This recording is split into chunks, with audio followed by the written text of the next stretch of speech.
नमस्कार मित्र हो, कथागंधाच्या सहज सुचले म्हणून या कट्ट्यावर तुमचे स्वागत आहे. तर आजचा विचार आहे मी जो तुमच्यासमोर मांडणार आहे. कदाचित तुमच्या प्रत्येकाच्या मनात तो विचार दिवसभरात एकदा तरी येत असेल. सकाळी उठल्यापासून रात्री झोपेपर्यंत आपण गुरफटलोय ते या डिजिटलच्या युगात. पूर्वी होणारी सकाळची सुरुवात ही घरातल्या प्रत्येक माणसासोबत व्हायची. विभक्त होणारी कुटुंब पद्धती अजून विभक्त होत आहे. 10 माणसांचे कुटुंब हळूहळू निम्म्यावर आले आणि आता तर फक्त दोघांवर. गंमत म्हणजे घरातल्या सदस्यांपेक्षा जास्त खोल्या घरांमध्ये असतात. पूर्वी सकाळी होणारी सुरुवात ही चुलीवरच्या मोठ्या पातेल्यातलं चहासोबत व्हायची आणि रात्र सगळ्या भावंडांसोबत एकत्र बिछाना टाकून छतावरून निरभ्र आकाश चाळत व्हायची. घरातली 2 माणसे रात्री एकाच गादीवर असले तरी 2 स्क्रीन चालू असतात. सवडीने एकत्र चहा कॉफी घ्यावी यासाठी खास बेत आखावा लागतो. चहाच्या कपासोबत तासनतास गप्पा व्हायच्या. आता त्याच चहाचा फोटो आधी स्टेटसला ठेवावा लागतो.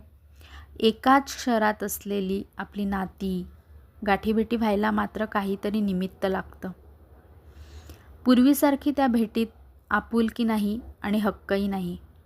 पूर्वी खेड्यात एखादा वाटसरू आला की आराम करायला कोणाच्या तरी ओसरीवर बेजिजक थांबे. मात्र त्याला चहा, नाश्ता, वेळ पडली तर जेवण आत्ताच्या भाषेत कॉम्प्लिमेंटरी मिळत असे. गरिबी असली तरी ओढ होती. एखाद्या गावी प्रेत झालं तर सांगावा धाडायला माणसं पाठवली जात, तीही पायी. आत्ता मात्र गाडी आहे, त्यात टाकायला लागणाऱ्या पेट्रोल डिझेलचे पैसेही पुरेसे आहेत. नाही आहे तो फक्त वेळ. स्पेस हवा, प्रायव्हसी हवी, या नादात माणूस स्वतःशीच अनोळखी झाला आहे.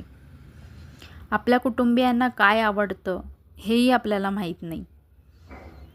खरंच माहिती आहे का, यावर मोठं प्रश्नचिन्ह. आधी घरामध्ये एकच पदार्थ बनवला जायचा आणि सर्वांमध्ये आवडीने खाल्ला जायचा. आत्ता मात्र भरपूर सामानाने घर अगदी संपन्न असलं तरी सोबत खायला वेळ कोणाकडे आहे. विचार करा मंडळी.